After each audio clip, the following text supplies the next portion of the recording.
Welcome back to Colors or Crutch. I am your co-host, Max Sternberg, also known as WoundedSatellite, and I'm joined, as always, by the incredible, wonderful, fatherly co-host, Max P, the Italian man. Boom! We have a Discord server now! Colors or Crutch, link in the description below. Join the conversation and come join us for the party. We appreciate y'all.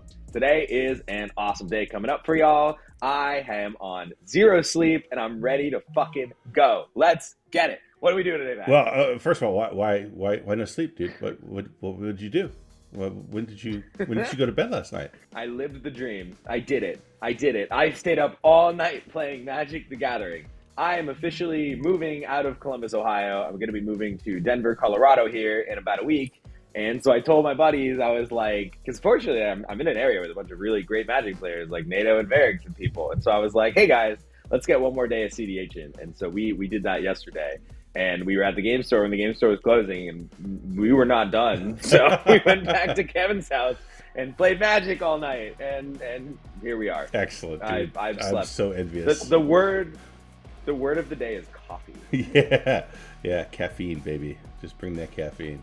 Yeah. So I have to record another podcast after this one. Yeah, you have a busy day on top of it. You're gonna have to take micro naps. So good. Sleep a little bit. Yeah. But, the worst thing is after playing Magic to your eyeballs bleed like that is when you actually go to sleep, you will dream about the games. 100%. You will play Magic in your sleep. Mm-hmm. That's just the way it's gonna go from here. Yeah. So anyway, before I jump into the agenda, once again, we are sponsored by Eminence Gaming. Want to host the best CEDH events in the world? I got the right software for you, Eminence Gaming and the Command Tower software. You want to be a TO? Have easy access to decklist submissions, player management, and just a few clicks of a button. And if your players want to see what they need, all they need to do is scan one QR code, and they have access to the bracket page. This will show them their live pairings and live round results, so they can be updated on how they're doing in the tournament. Make your tournament the best that it could possibly be with the Command Tower software. Yeah, so here's what we're going to talk about today. We're going to first go through the Mythic Lotus. What is it called? The Mythic Lotus Series. Is it called Mythic the Lotus series? Series? Mythic Lotus series? I think it's Mythic Lotus Series. Yeah. But it's like a whole thing. It is a series because it's leading up to a 20K Invitational next year. Yeah, which is pretty cool. And those who don't know Mythic Lotus, there's some controversy around them because they were the ones who worked the Monarch event that kind of fell on its face. I guess a couple months ago now. But they're well known, and they're sponsoring this tournament series with Chaos. So essentially, this is sort of a quasi Chaos tournament, but working with Mythic Lotus. And Max did participate in the event. I did not. So we'll talk a little bit about his experience. We'll talk about the meta of the tournament.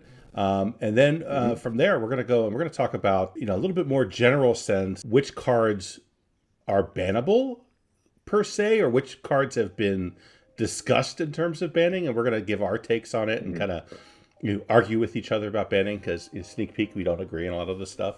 So it should be a pretty interesting conversation. Yeah, I mean we're going over the tournament, having some fun chit chat, and then we're just going to talk about cards that are in the conversation that people have had about should they be banned? Yes, and just kind of give our takes on this kind of generic list of what is it 10 cards ish? 1, 2, 3, some of them obviously kind of categorized together a bit. Yeah, 10. Some of them are categorized. Some are grouped together for obvious reasons. But when we talk about it, you'll understand. But yeah, that makes sense. Yeah, with that, I mean, you played in this Mythic Lotus Series tournament. How was it? How'd you do? I mean, the sneak peek of the meta should have just been this was the Mox Masters Invitational. Dude, the player quality of this event was ridiculous. I was so impressed. I mean, it was everyone showed up. Everyone showed up for this one, which was really surprising. It was all week it had so few participants listed for it, and then the last couple of days it blew up, and everyone who joined was good, well-known players. I will tell you, my pods, and some of them are very surprising for what you would expect at a losing bracket pod. Sneak peek, this is the worst I ever did in a tournament, but I also had one of my favorite wins of all time of a tournament, so I'm very excited to talk about that. My round one game was one of those games that was just not meant to be. I was going third seat. We had Temujin on Tividan first seat. I'm very tired. I'm not even sure I'm going to remember the other decks correctly, but this game comes down pretty simply to just I mulled a 5. I kept a turn 3 Seedborn. I landed the Seedborn. I have one card in the hand when I land the Seedborn, and I have the ability to spin once on every person's turn. Temujin immediately gets down to Containment Priest, so spin plan is offline. a guy a couple seats later plays a One Ring, and I'm like, okay, my last card in hand is Court of Calling, so I can Court of Calling for Metamorph, which we checked with the judge, and the judge said the Metamorph can enter as the One Ring if that were to happen. And Temujin had the Oppo. So Containment Priest for the Seaborn plan, and then the Oppo for the Court of Calling. That game was just not meant to be, and that's fine. Yeah, this is what it get is. wrecked. Get wrecked. Sometimes get wrecked. Get wrecked, nerd. That's how it bees like that sometimes, man. It bees like that sometimes. Okay. No qualms with it. That's just like I was looking at that game and I was like, that's fine. This one is not my game, and that's okay.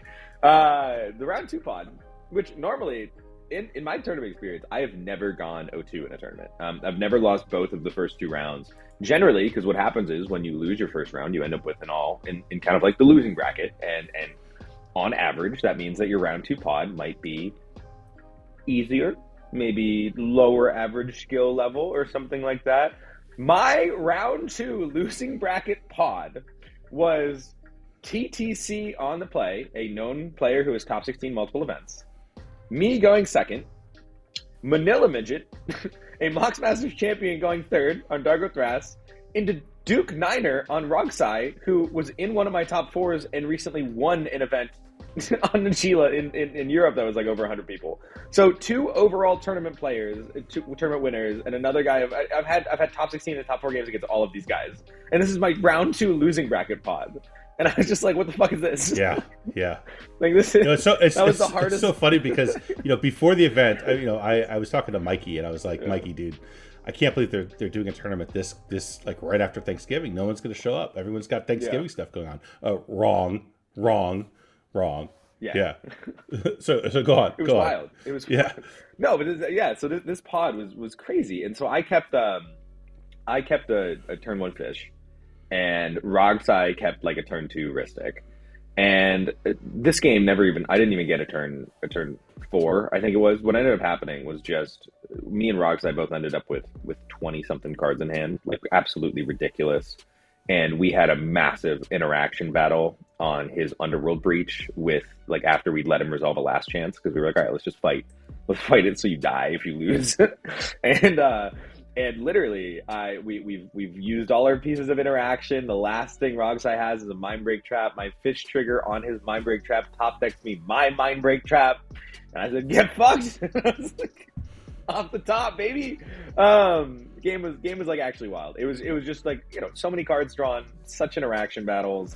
It turns out Manila Midget had like 2 more anyway, so it wouldn't have gone through, but he was just kind of letting us duke it out, which is absolutely the correct thing to do here. He played that beautifully. Like absolutely. I wish that game was recorded so people could see how well he played that. Like, props to you, Sean. That was well fucking done. But that game was so much fun. All of us had an absolute blast that game. It was that was one of the things, like the attitude of this tournament and like all of my games was so fun. Everyone was like there to have a good time, which was just perfect. And resulted in really fun, like, cool games. And so, yeah, this was just, like, crazy interaction battles, so many cards drawn. Rogsai, after they had gotten blown up by Mindbreak Trap, they were deciding if they should cast any more spells, because they didn't want to king make by, like, drawing me more cards unnecessarily. And they kind of said for a second, they were like, because they cast a Lotus Petal, drew me a card, and TTC was immediately like, oh, why are you drawing me more cards if you're out of this game? And he was like, yeah, you're right. And then he looked at it, he was like, is this an out? And he had Wheel of Misfortune. And Sean immediately was like, well, that gives me a TTC cards that could like interact with Max, who is obviously going to win on this turn. And I said to him, I was like, you do not cast that here to draw them cards if you're out of the game, but if that gives you an out, then 100% you should cast it. And he was like, well, Yogg's Will is an out, and then I win with my graveyard. And I was like, then 100%. It's 100% an out. 100% you should cast your wheel. I was like, that's not unreasonable. You should cast, like, I didn't want the wheel to be cast. I didn't want them feeding their hands, but like, I'm like, yeah, of course, that's an out. You should absolutely cast it. So we cast the wheel, it resolves, and then he didn't hit anything. He's past the turn die. And then TTC, because it was Wheel of Misfortune, TTC picked 0.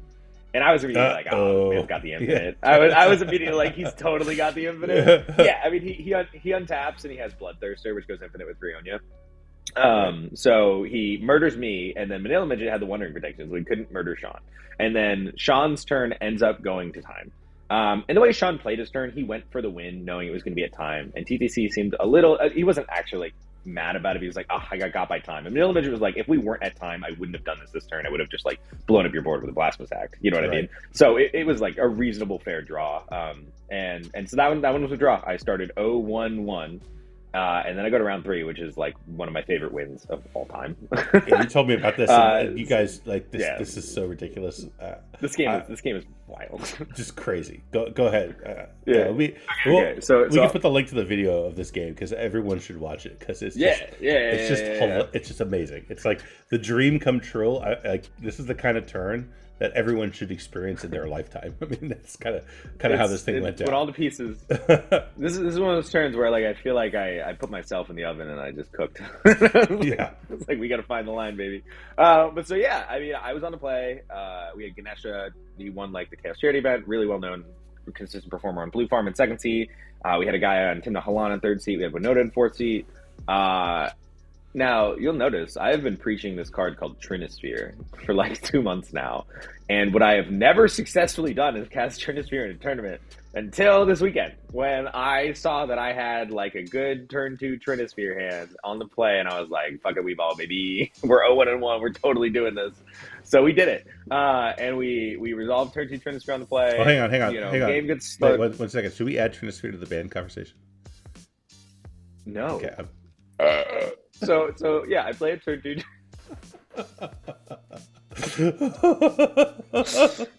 No, I'm tired. Everything's funny. Don't do this.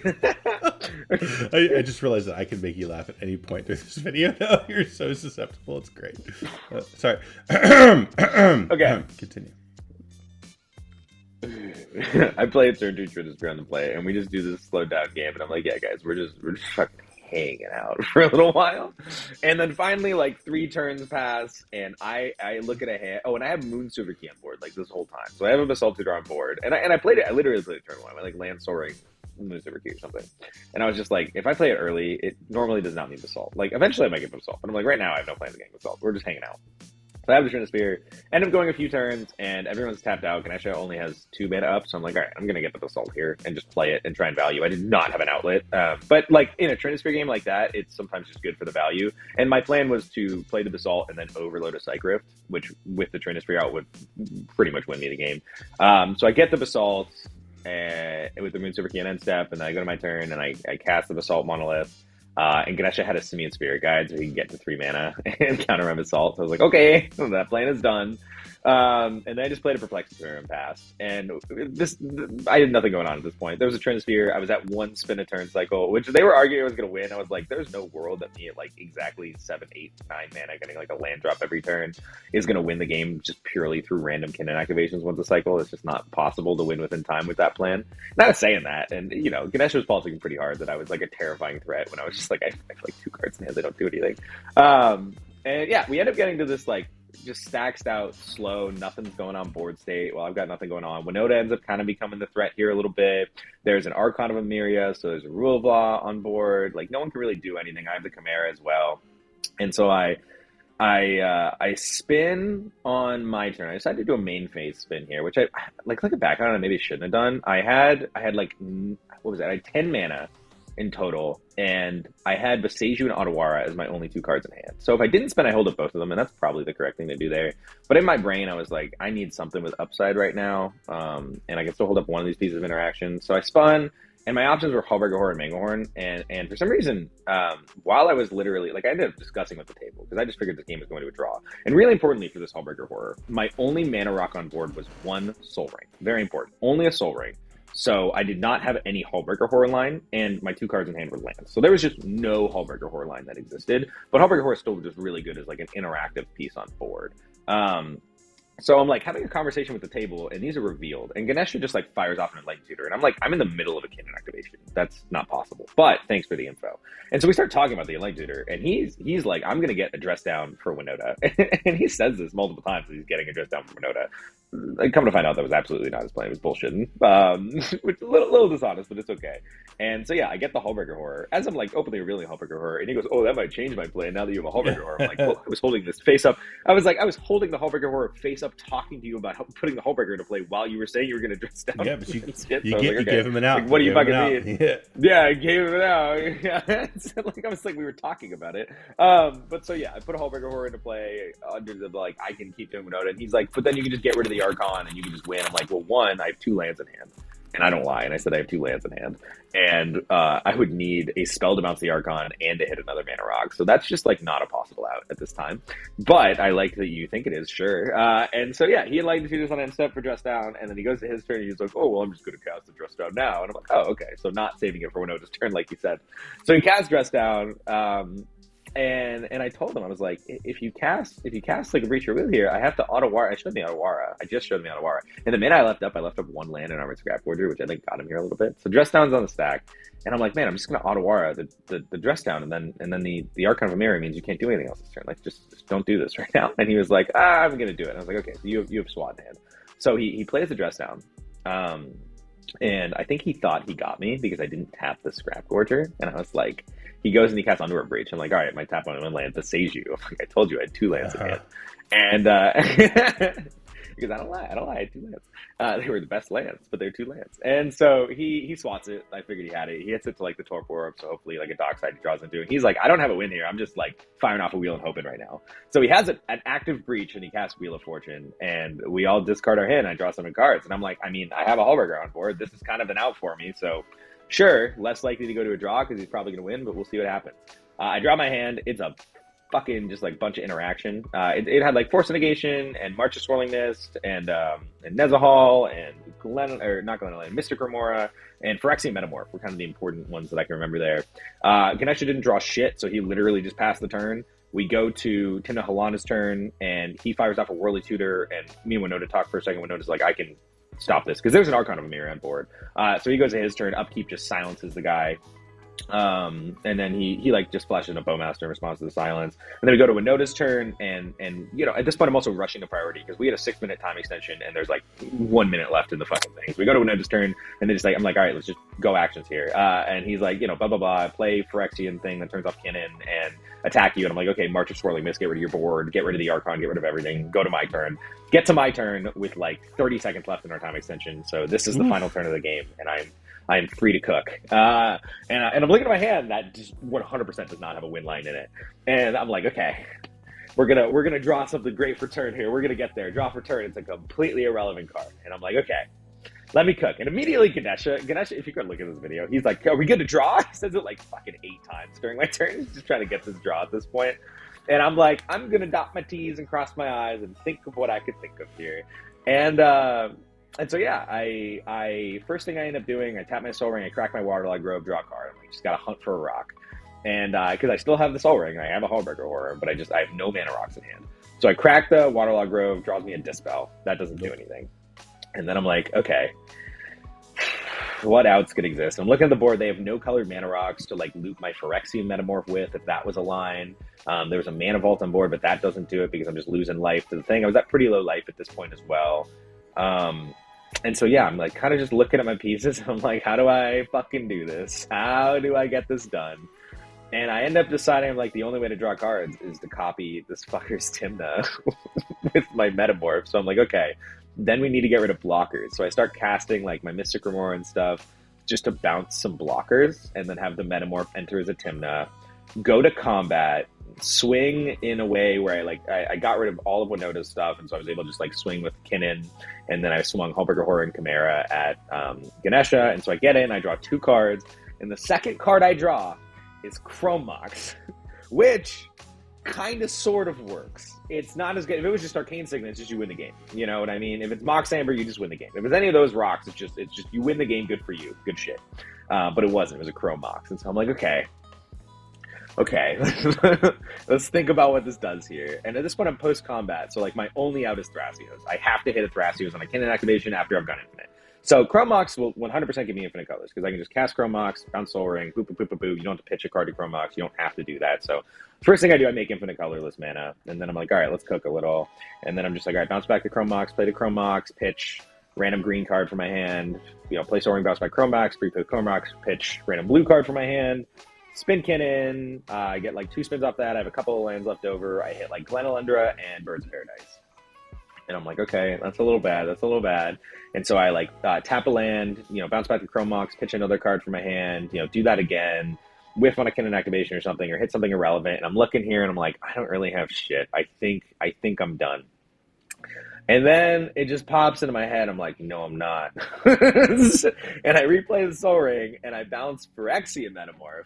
And I replay Metamorph, bounce my Soul Ring back, have Metamorph enter. By the way, paying 2 life to get me down to exactly 2 life left. I'm literally, I only have 2 life left at this point because the Bowmaster's been hitting me as well and shit. And I have it re-enter as a copy of Hullbreaker Horror.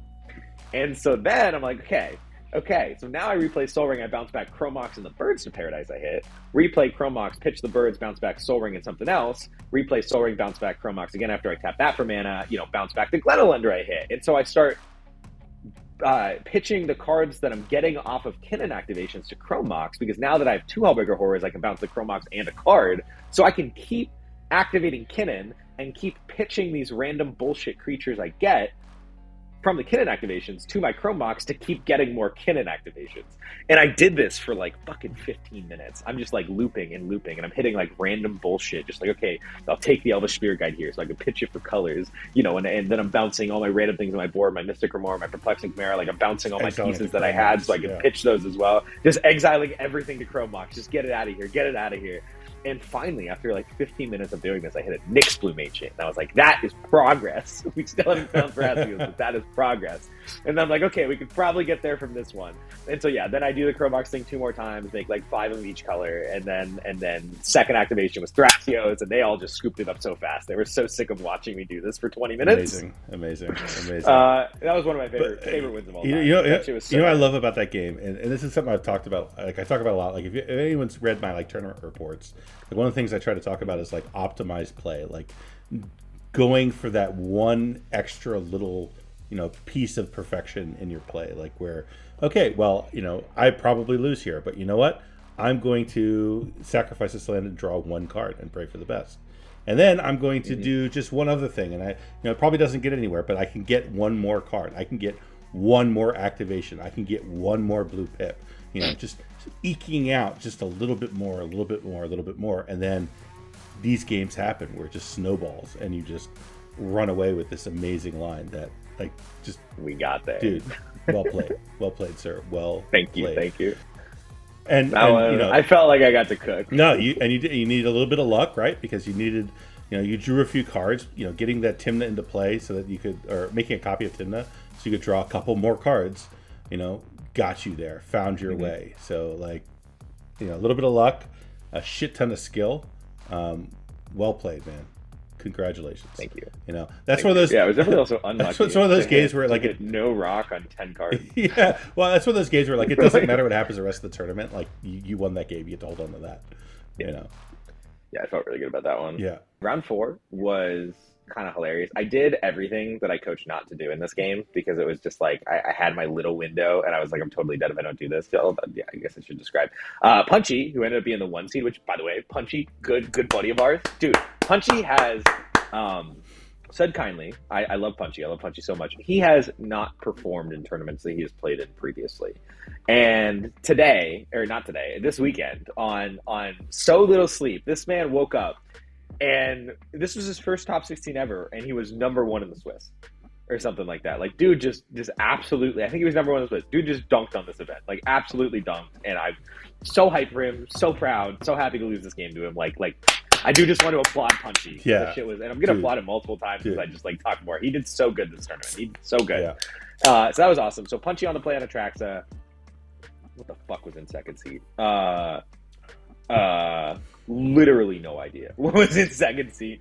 I was in third seed on Kinnan, and Comedian was in fourth seed on Tymna Crom. And this game, I once again mulled the 5, and I was just like mulling, and I was like, this one's just not meant to be. And I get a 5. This was a weird 5. I'm looking at this 5, and I'm like, this has 0 lands, and I could get so punished. But my hand was Soul Ring, Felwar Stone, Mox Amber, Offer You Can't Refuse, Trophy Mage. And I'm like, this is mana, interaction, and Basalt Tutor. But it has no lands, and I might just do nothing. But I think this is better to keep than mulling to 4 right now in third seat. So I was like, fuck it, we're gonna do it. So I kept it. And my top deck for turn 1 was Manglehorn. And so I literally put no permanents in play and passed. Punished. And they were all punished. Yeah, they were like, what the, they were like, what the fuck? Yeah, but my turn 2 top deck was my basic island, and I was like, let's go. And I was joking. I was like, if someone watches the recording of this game, they're gonna wonder what I did to get a turn skip. Yeah. But so I started on turn 2, and yeah, I just went like land, Soul Ring, Felwar Stone, Mox Amber, drew Punchy like 3 cards on this fish. Was like, you do you, buddy. I'm not doing this. And so yeah, go to my next turn. I play Kinnan and Manglehorn, and then I go to I think it's my turn 4. And as we're going into my turn 4, I like top decked an Arcane Signet, and it works out where, you know, the mana I have from lands and stuff, I'm like, okay, pretty much what I can do here is I can play Basalt, and then I can play the Arcane Signet, and I'll get 2 Kinnan activations. And that's like, you do not want to do that there. Like, that is a terrible game plan to just like throw out your Basalt and fucking pray. I do not want to do that. That is absolutely like everything I preach to not just do there. You don't just throw out the Basalt and hope. But situationally, I'm looking at the board. They all have a fuckload of cards in hand. They're all practically tapped out at this time. Ian has a Bowmaster on board, and Punchy has a 1 ring now that is going to tap for, I think, 3 on his next turn. And so I'm like, my Kinnan is not surviving this turn cycle. They're all pretty much tapped out. I literally think this is my one window to spin it to win it and see if it fucking works. And so I went against everything that I preach, and I was like, fuck it, baby, Trophy Mage. And they were like, okay. And I was like, Basalt, and Comedian passed on it, and then Punchy passed on it. Everyone was like, how the fuck are you passing on this? You have like 12 cards in hand. And he was like, they're not anything that deals with a Basalt. And so Basalt lands, I make Infinite Colorless, I play an Arcane Signet, I have 2 spins to spin it to win it, and find Thrasios. First one's a whiff, second one is a Perplexing Chimera. I was like, okay, that ain't gonna do it. That ain't gonna do it. not gonna do it. Not gonna do it. Mm-hmm. And Comedian goes to his turn, and he's like, okay, like, you know, does something and pass or whatever. And at this point, I'm like, I understand that I have a Basalt online. I have no cards in hand, or like maybe I had 1 card in hand, but it was like a land. Like I didn't have anything that mattered. And I was like, the answer to my Kinnan is on board. There's a 1 ring and there's a Bowmaster. Yeah, just draw cards and dies. I'm literally fucked. and Comedian and Punchy ends up firing off a Tainted Pack on Comedian's end step before his turn. And as they're spinning, one of the things he does is Phyrexian Metamorph, and Comedian's like, stop. And Comedian talked him into metamorphing my Manglehorn to get rid of my Basalt. And I was like, Punchy, my guy, you're so ahead in this game. Like, just get something proactive. There's no way this is the right thing for you to do right now. The answer to Kinnan is on board. And they had a conversation about it. And Punchy made a very clear deal with Comedian. And he was like, if I make a Manglehorn, like, I want to make sure that you don't kill my Manglehorn, because I don't want you guys going off with the artifacts. And so they kind of made that deal. And come to find out, Punchy had a Beseech the Mirror in hand, so his mindset as well was, this is an artifact that I can bargain, was also where he was at. Right. So there was like a lot more thought process to it than just, you know, what it was. And so he does end up doing the Metamorph deal. And he takes it, he gets rid of my Basalt. I'm like, that's fine. I already knew this game was over. And yeah, it pretty much just kind of passes after there. And then I go to my turn, I get like another random spin that I think it literally whiffed and did nothing. Go to Comedian's next turn, and then go to Punchy's turn, and what was it here? Oh, I spun into a Flesh duplicate, which actually was important, because I spun into a Flesh duplicate. So yeah, I got a Bowmaster and killed Ian's Bowmaster, and so I was like, okay, maybe my Kinnan will survive now. And so Punchy on his turn, he draws 4 cards. Oh, I remembered what the other deck was. It was Sisse in second seat. Okay, that's important. And here, I was looking around the board because I had four Bowmaster pings. And I was thinking about Punchy's Manglehorn for a second, but I was like, he kind of just played that in pass last turn. Like, maybe we leave that alone. And Sisse had a Fabro Elder, which is like a win piece on board. And I kind of talked to Comedian for a second, because Comedian didn't have like anything important to kill. I was like, what do you think, buddy? And he, obviously being a Sisse pilot, I think he probably weights Sisse a little higher, especially with the Fabro Elder. So he was pretty hard on like, you need to get rid of the Fabro Elder.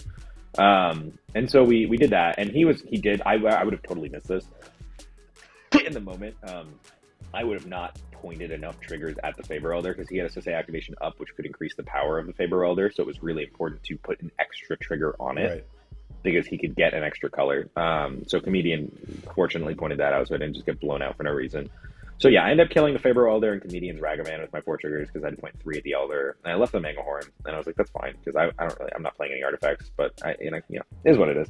And then Punchy immediately just like wins the game. Good for Punchy. Where he's able to just Good go for a food chain line, and I asked him after the game, I was like, fuck, like if I had hit your Manglehorn, could you have done it? Because he needed the creature sacks on the food chain.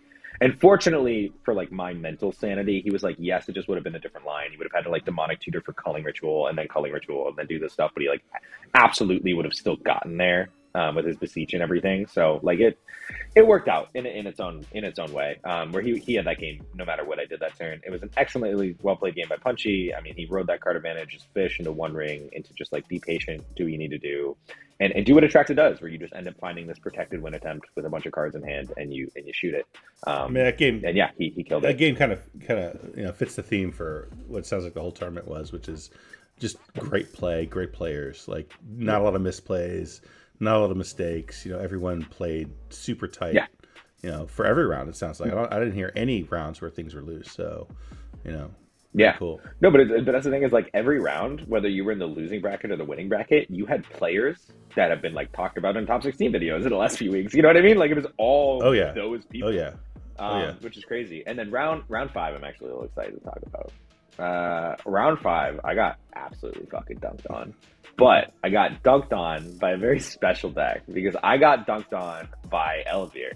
Spizer rocking Elevir on the play for round 5. It's me and Spizer's winning in. We were both at 6 and the other people at 5, so 3rd seed and 4th seed like couldn't get in, and it was pretty much just me versus Spizer mentally.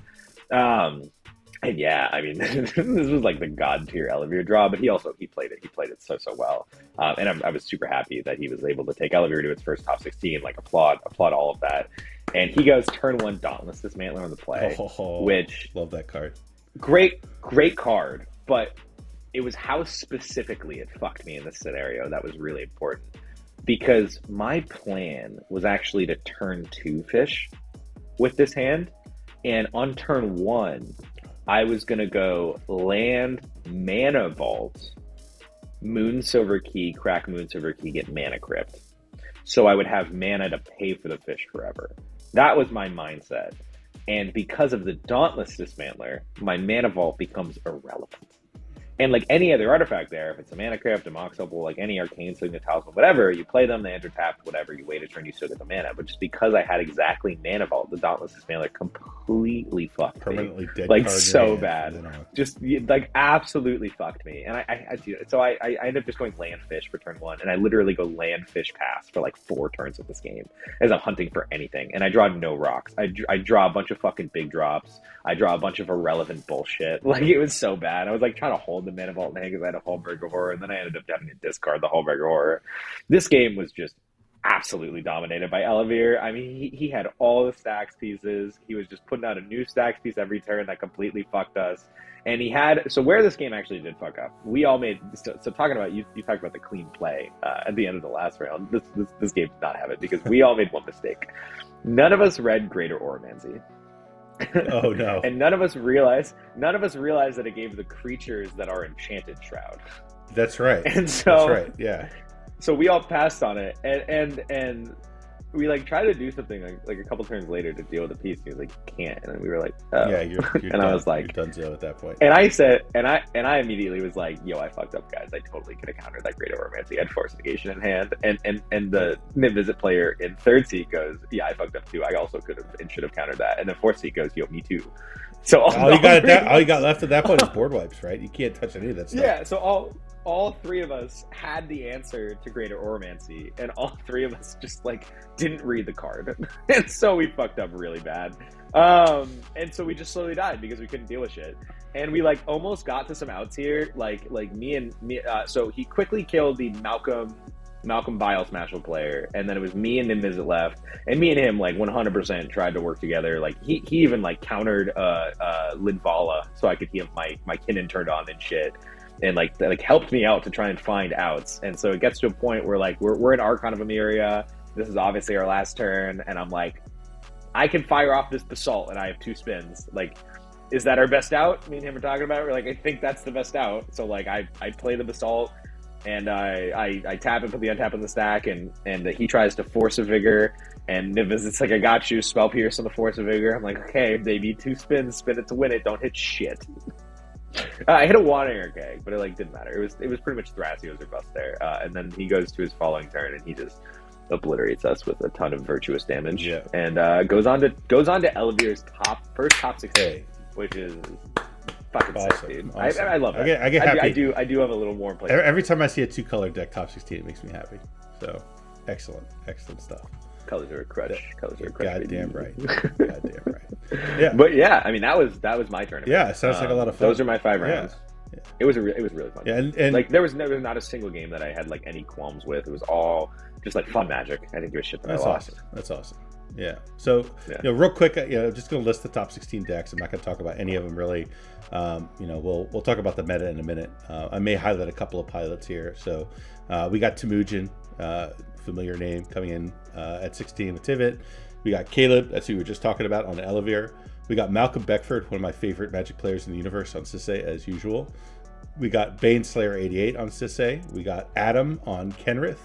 We've got Espen, who we've seen before in top 4s on Rog Thrasios. We got Max, another Max, on Najila. We got Jan on Rogsai. We got Curtis, which is he's Duke Niner. Oh, that's Duke Niner. Okay, yeah.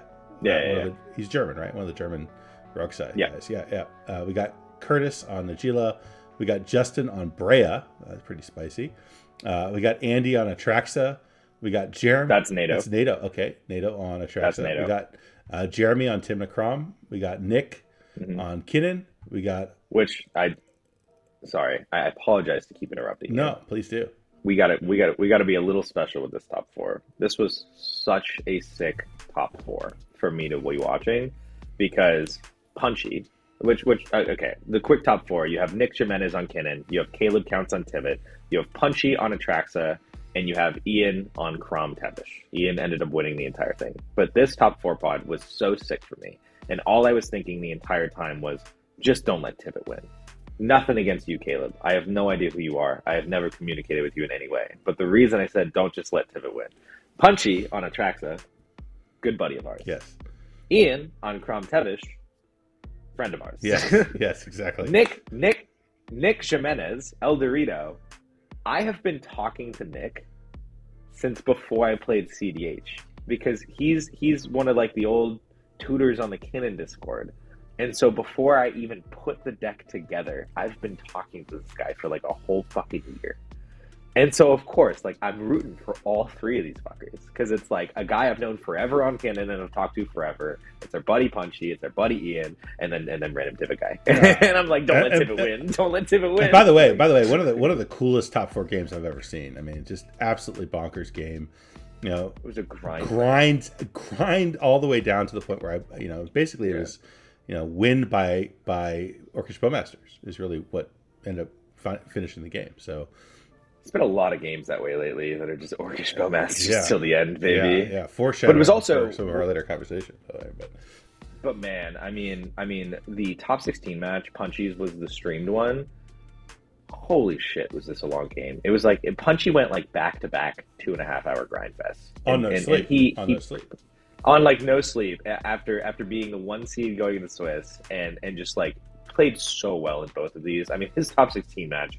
This man, I mean, he's on 5 silence effects, and he was trying to do a different silence effect every single turn of this game. He's paying for pack triggers, like for both games. They were just ridiculous long grind fest. I had to watch him just like honestly play so well.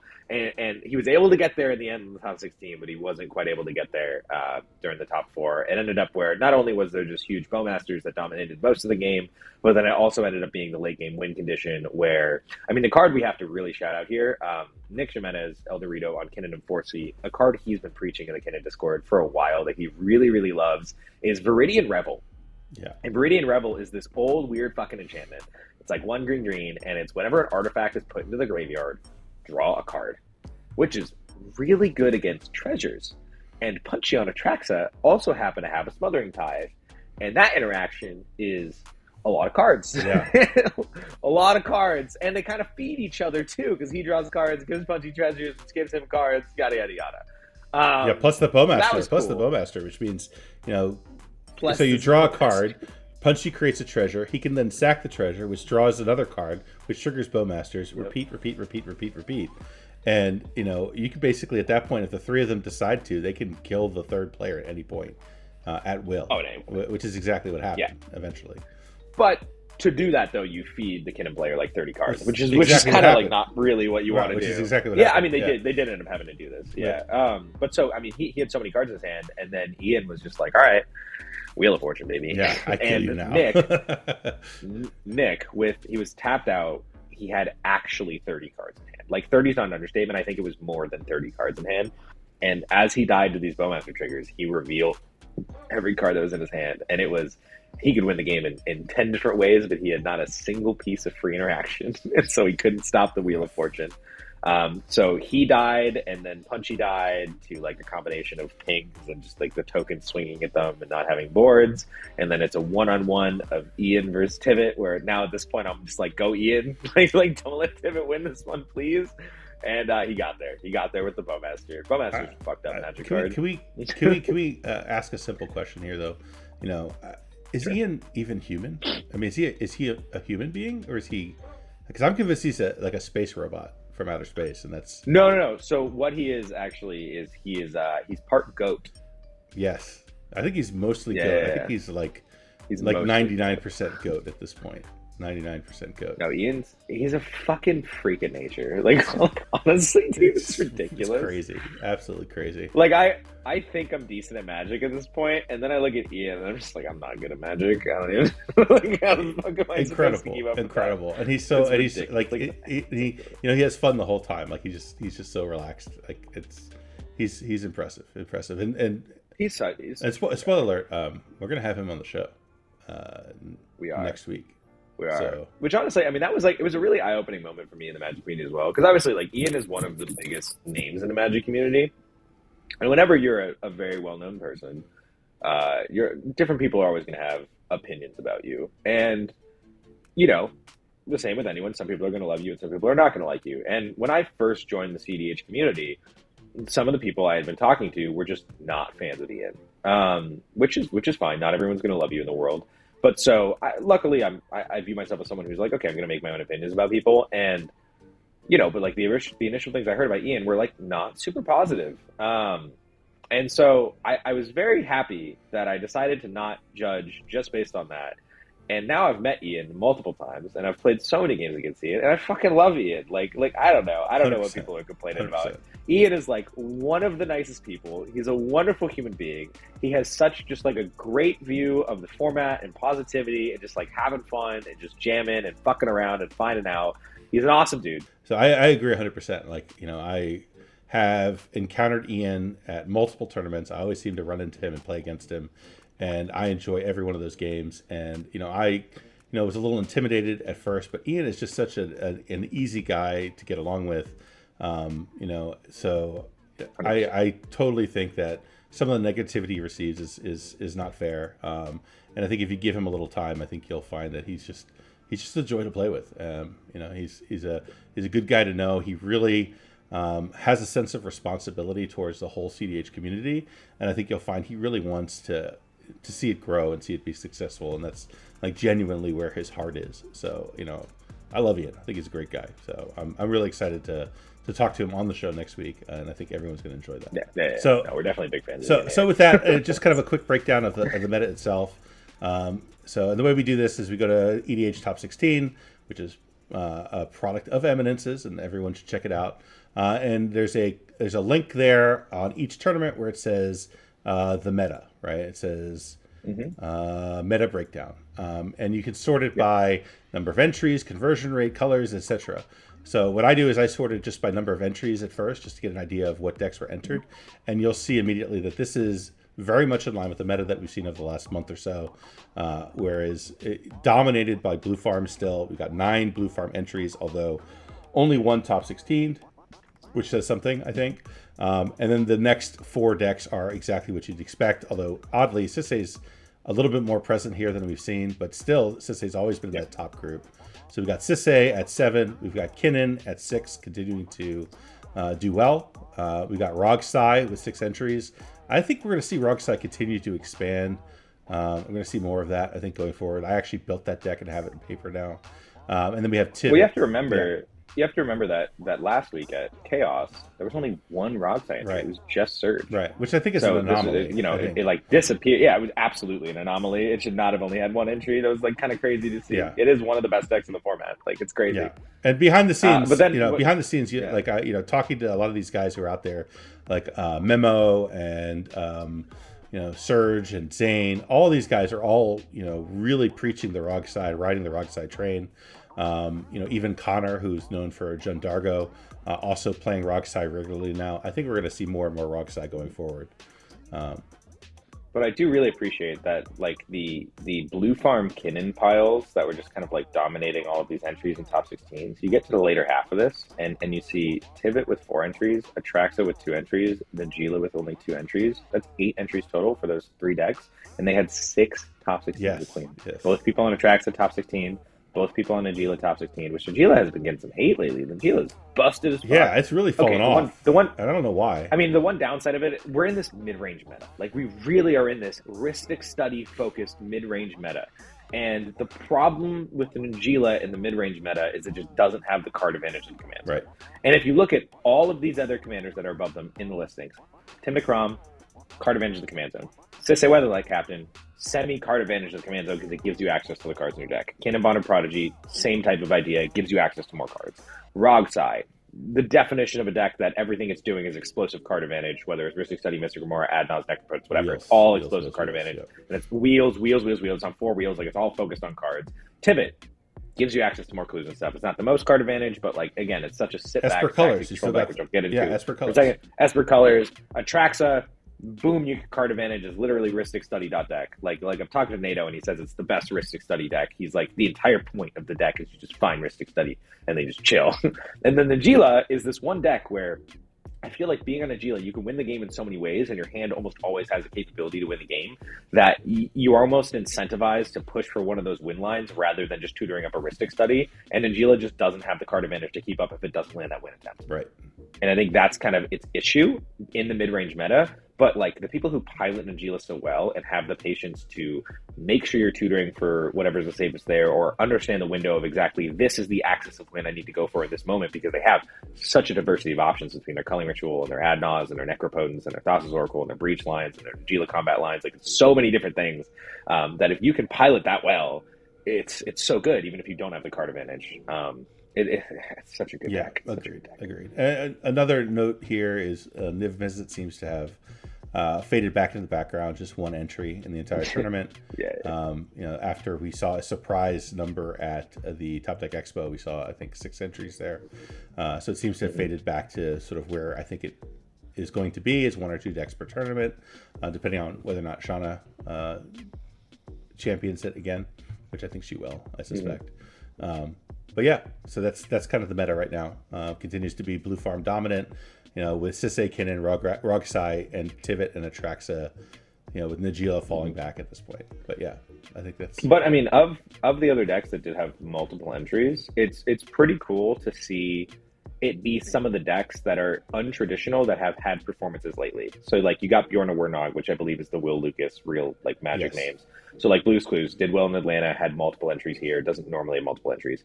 Heliod, the Radiant Dawn, Small's top 4 to Chaos. Now suddenly he's not the only Heliod enter. Malcolm Kedis won the Invitational. You get 2 people playing Malcolm Kedis now. So these decks that have had these performances in recent events that are generally considered these off-meta, more fringe decks it's nice to see more people at least giving them a try and like shooting in the shot with Yeah. them, which is super Do we cool to see. do we see Winota sticking a toe in the water again? Are we starting to I mean, maybe? 2 total Winota entries. Yeah. I don't know. It's something. Let's see. Winota's always Something to like keep an fine. eye on. But it was also, so I played against Winota, and it was like, I think the guy's first tournament. He was a little bit newer to CDH overall, which Winota is absolutely one of the more like new player friendly, easier to put together on a budget, just easier to get the idea and hang of type of decks. Yeah. So it's there. It depends, which actually, I guess that makes sense because the CDH community is rapidly growing. And if we're rapidly growing, then the decks that are easiest to pick up are probably going to be a level of popular and involved. And, Yep. and you know, Winota definitely fits into that category. Yep. Yeah. Okay, cool. I think that pretty much sums up the meta.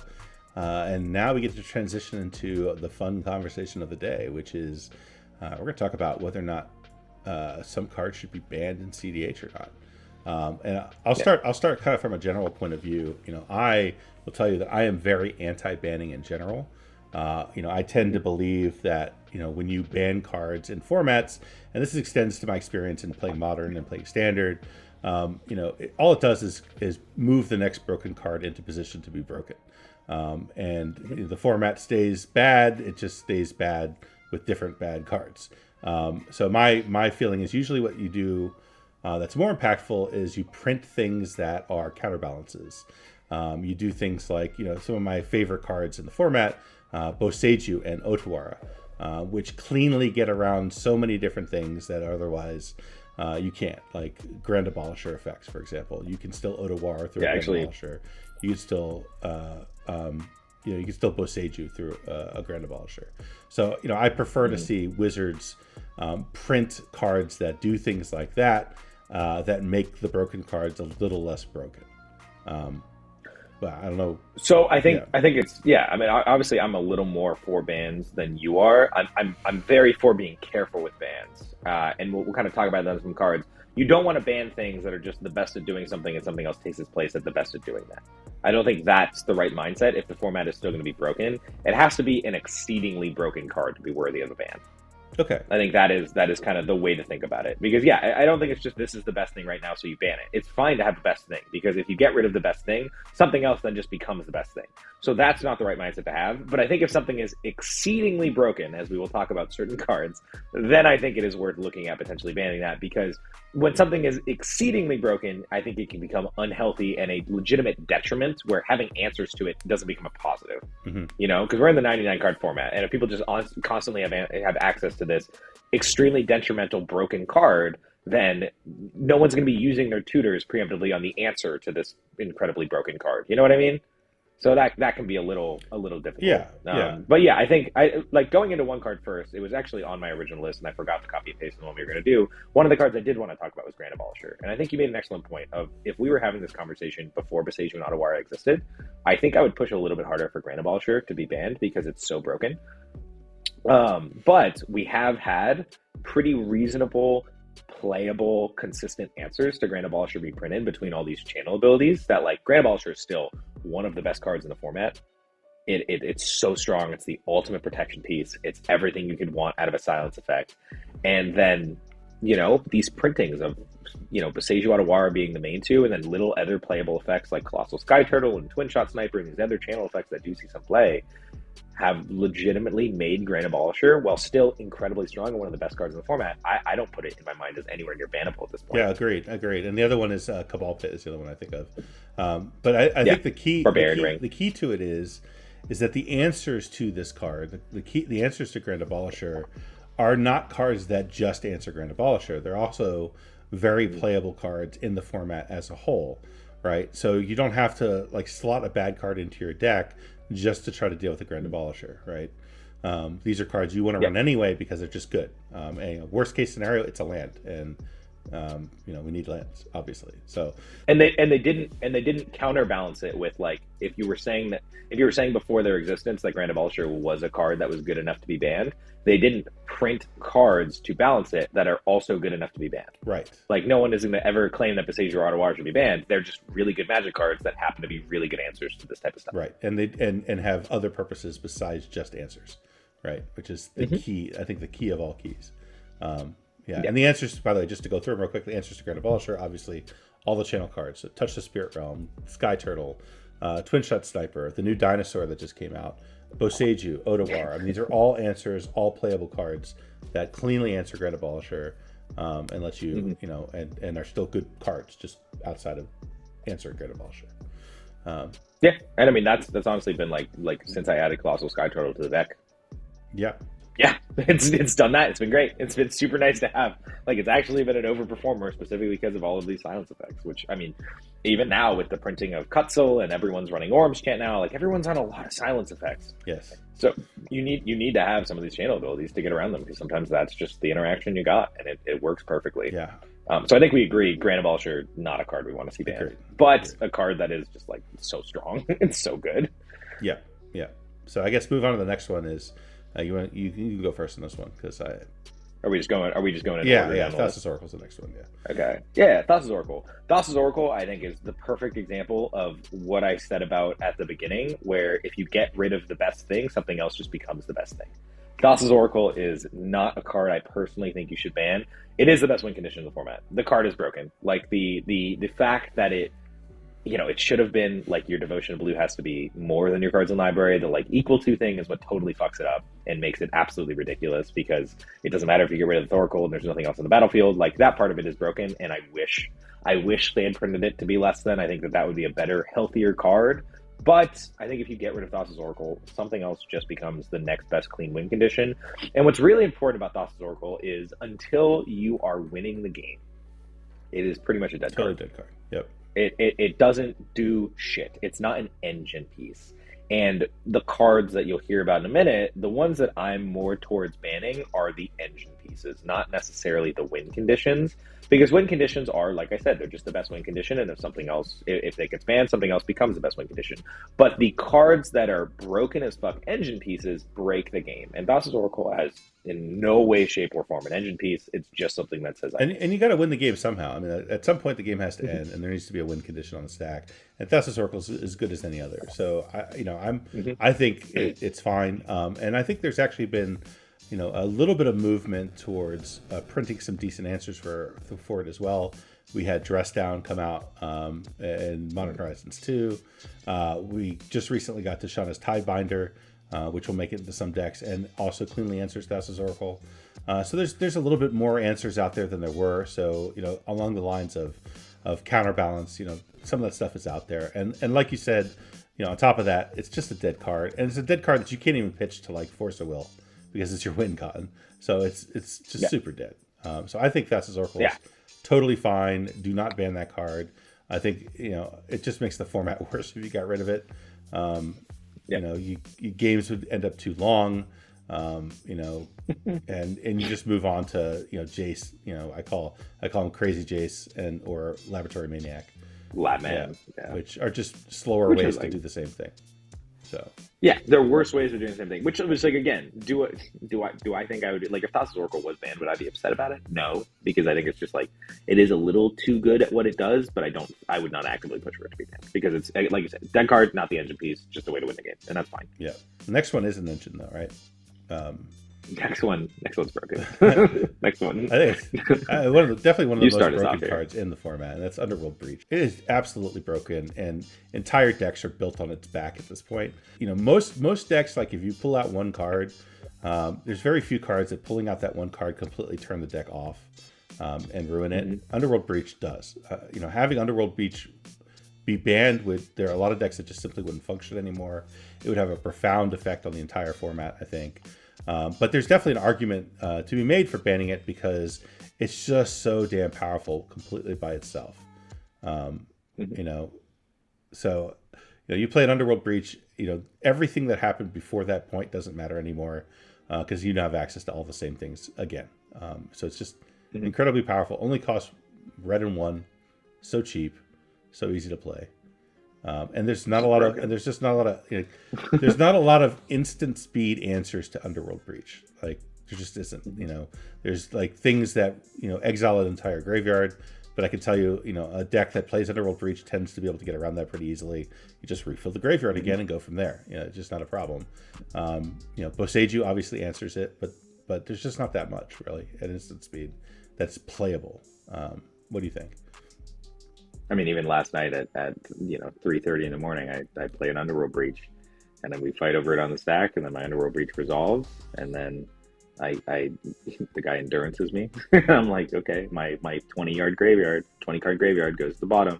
Here's my LED, crack my LED. Oh no, brain freezes in my hand. Guess I win the game. Yep. like it's just so easy. It's broken as fuck.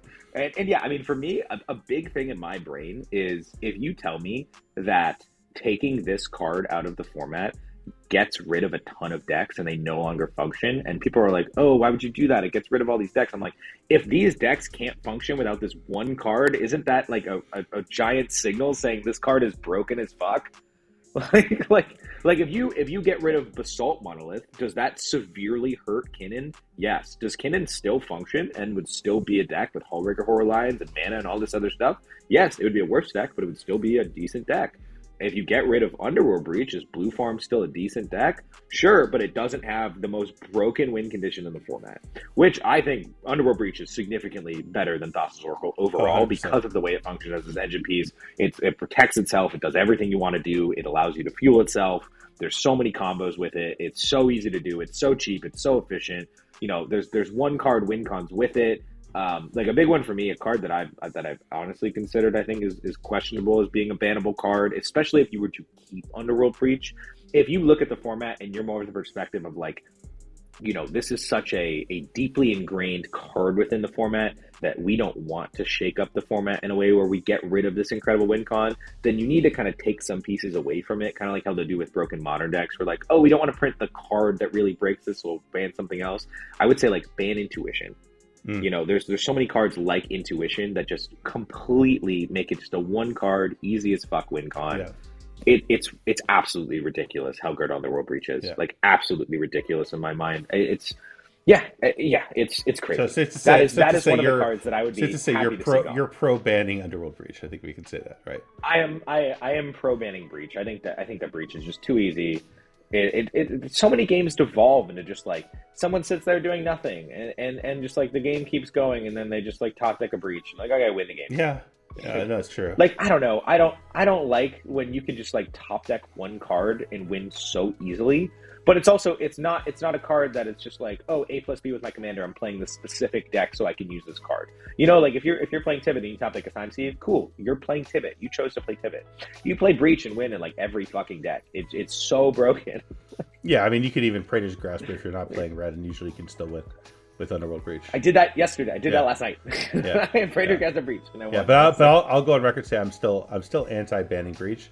What I am is I'd like to see them print more usable instant speed graveyard hate, sort of like, I'd love to see a flash Dothy, or that does something other than just gets rid of graveyards, right?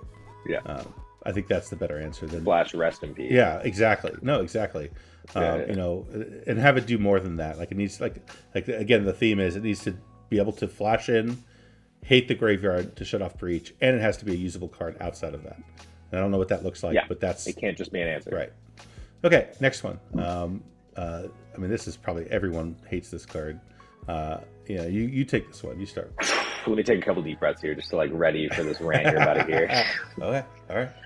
This would be my number one. This would be my number one most bannable card in the format.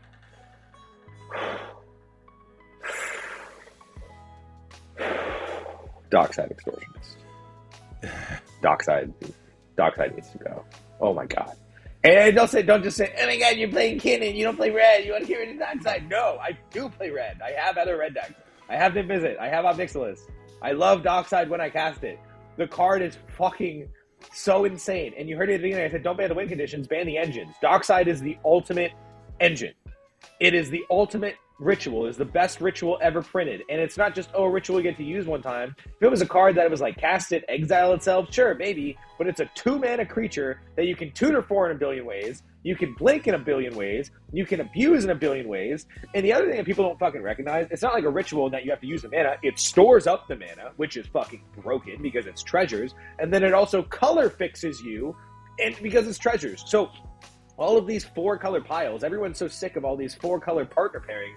Those decks do not function nearly as well if you don't have Dockside Extortionist, because it is this incredible crutch of just tutor for Dockside. My mana's fixed. My mana's perfect.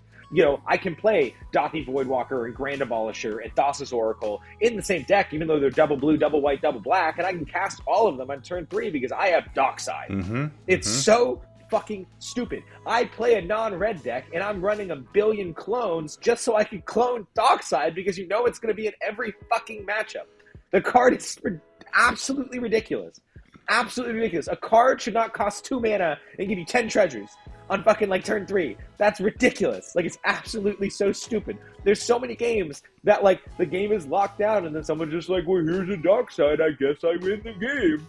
That's dumb. That shouldn't happen. And then it's not just, oh, I play a Dockside, it's I go infinite with my Dockside in a billion ways. And again, it's another card that you're like, if you take away my Dockside, suddenly this deck, they don't exist. There's no Sissa anymore. There's no Korvold anymore. It completely takes these decks out of a format. If you can remove one card from a deck and that deck no longer exists, especially if that one card means a ton of decks no longer exist, do you maybe think that card isn't a little too good? If getting rid of this card literally makes these decks not just like, oh, you know, Kinnan without Basalt or Blue Farm without Breach, or like, for those are still playable decks that can win games. If it completely means this deck doesn't exist anymore, there's absolutely no way it can continue the format. If this one card is gone, that card is too good.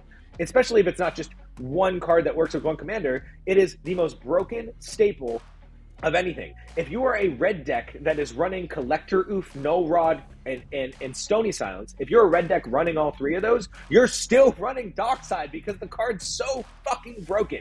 Yeah. Like, Dockside is insane. Dockside is insane. Get it out of here. Fuck your Blood Moon, and fuck your Maggots of the Moon. You know, and fuck your Back to Basics, and fuck any like land hate or mana hate. It doesn't matter. It doesn't care. One red, one colorless, and all my mana problems are gone. And I can go from having absolutely nothing on the board to just straight up winning the game with just that card and anything else that gets me another card. It's insane, and it's the most tutored for card in Magic at this point, right? In CDH, 100%. I can't 100%. You know, if we were to do statistics, it would be insane. Probably, we'd probably see like 80% of tutors or something are for Dockside. It has to be. So I know that Waffle and some people were doing some statistics on cards, and I was talking about this with them a few months ago.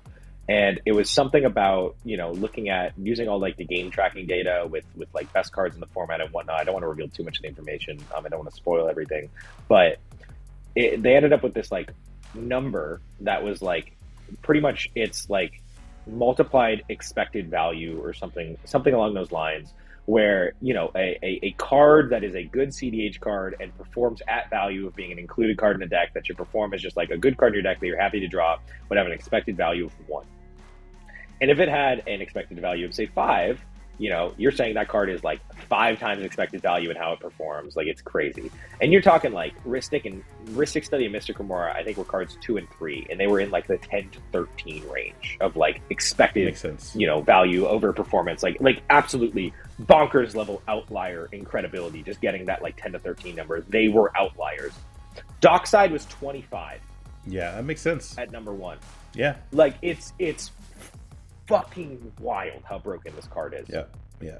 It's get it out of here. If there's one card to ban, it's Dockside. Yeah. For the I can't believe they haven't done it already. I hear all of your arguments, and I completely understand your position, and I can empathize with it. I'm still against banning it, and I'm against banning it because, again, I think you can still. There are things that you can do that are countermeasures that would be playable, that would be good. Again, things like flash speed, artifact hate, things, and we're getting more and more of those kind of effects already. Again, Tishana's Tidebinder, a stifle effect takes care of Dockside. So if you were to introduce stifle effects on playable cards more, I think we'd see that would be a good countermeasure for it.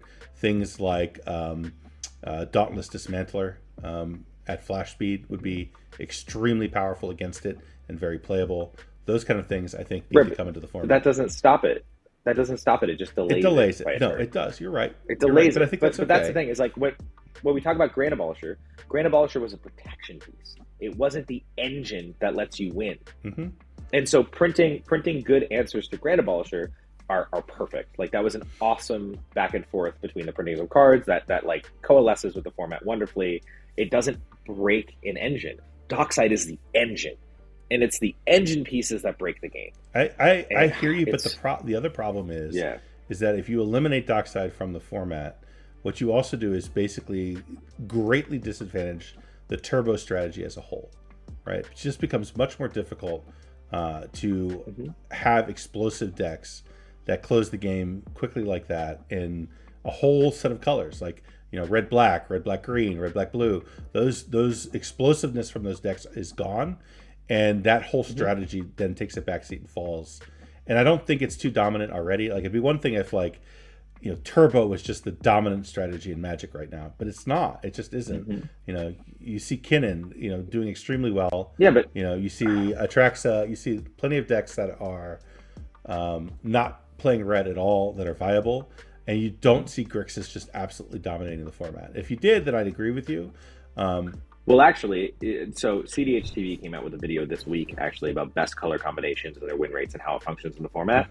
And the best two by a pretty good margin are Sans Green and Grixis. Yeah, well, I mean, Grixis, which are color combinations entirely focused. Everyone talks about Grixis as being the most, you know, the powerful strategy in CEDH, but I don't think it's overrepresented. I think Blue Farm tends to be the most represented, and grant you that's Grixis plus white, but you still see Sisay, you see Kinnan, you see Tivit, you see Atraxa. You know, okay, Najeela. So the only decks that are really dominant that are on Dockside strategies are Timnacrom, Rogsai, and Najeela. The other ones aren't well, Sisay. Okay, sure, Sisay. Yeah, Sisay. I mean, actually, let me go to EDH top 16 here. Let's look at the top decks in the format. Here it is. We're gonna sort by last 6 months, just for tournament dates. So we're like a little more up to date here. So it's November 28th. Let's go to May 28th. Of 2023. May 28th, 2023. Sounds great. Apply. Number 1, Blue Farm, Dockside deck. Number 2, Kinnan, regularly clones Dockside. Number 3, Najeela, Dockside deck. Number 4, Tivit, not a Dockside deck. We'll give it to Tivit. Definitely not a Dockside deck. Number 5, Sisay, 100% based around Dockside. Number 6, Atraxa, not a Dockside deck, but still clones Dockside. Still does it a lot. Like, even I was talking with the Trax players this morning, and they were like, yeah, I was able to win this game because I cloned a Dockside. I made 15 treasures. Like, that was a conversation I had. Number 7, Rogsai, Dockside deck. Number 8, Kenrith, Dockside deck. Number 9, Krom Tevish, Dockside deck. Number 10, Dihada, Dockside deck. Like, okay, 8 of the top 10 are decks that are centered around playing Dockside, like half the time. That is their engine piece to make their mana function. 8 of the top 10 decks, and the other ones that aren't, Atraxa and Tivit, still regularly clone it. Like, yeah, it's prevalent. It's definitely prevalent, but I don't think it's ridiculous. I still wouldn't ban it. All right, we can agree to disagree on this. We don't need to. We'll agree. We don't need to keep. Yeah, we don't need to keep going. But I understand the argument. I understand the argument, but I think it's fine. I think we just need a couple more playable answers in the format, and I think it'll be perfect. The next two I want to talk about are Gaia's Cradle and Serra Sanctum. And I know no one has ever brought up banning Serra Sanctum, but my opinion on it is we've already banned Tolarian Academy because the card's broken. Yeah, obviously, like incredibly broken. And Tolarian Academy is the most broken of the three of them. Like, I'm not questioning that. But Gaia's Cradle's fucked up. I play Gaia's Cradle. I fully understand how fucked up Gaia's Cradle is. 100%, I do not think that card should be in the format. It is a land. It is a land drop that regularly produces like 10 mana for me. That's fucking ridiculous. That is a broken engine piece. Mana is the engine of the format. Cards and mana are what define this format. That is what makes your deck go per. And I 100%, we are playing a powerful format. I want us to have cards. I want us to have mana. I want us to have a good amount of those things. But there are certain cards in the format that produce too much of one of those things. And when something produces too much of one of those things is when it's fucking broken. And Gaia's Cradle 100% produces too much mana for the investment that it does. And I think that it's a crazy card. And you can see that very clearly by so many decks running cards to tutor out Gaia's Cradle. And even beyond just like basic strategies, like I'm using it for mana with Kinnan, there's also a ton of decks that use it as an infinite combo piece with stuff like Derevi and Emil, or stuff like Tayam. Right. Like there's a bunch of decks that literally use it as a win condition, in addition to just being a fucking land drop. That's crazy. Like Gaia's Cradle is way too good. And so, yeah, if anyone's saying, oh, you're only pointing out red cards, you don't play red, get Gaia's Cradle out of here. I play Kinnan. You know what I mean? I think that card should be gone. And then I think if you ban Gaia's Cradle and you ban Tolarian Academy, then I think you're just accepting that that category of land is a little too good. And I think you just toss Serra Sanctum in with it. It's played in very few decks, but the decks that do play Serra Sanctum's really broken in.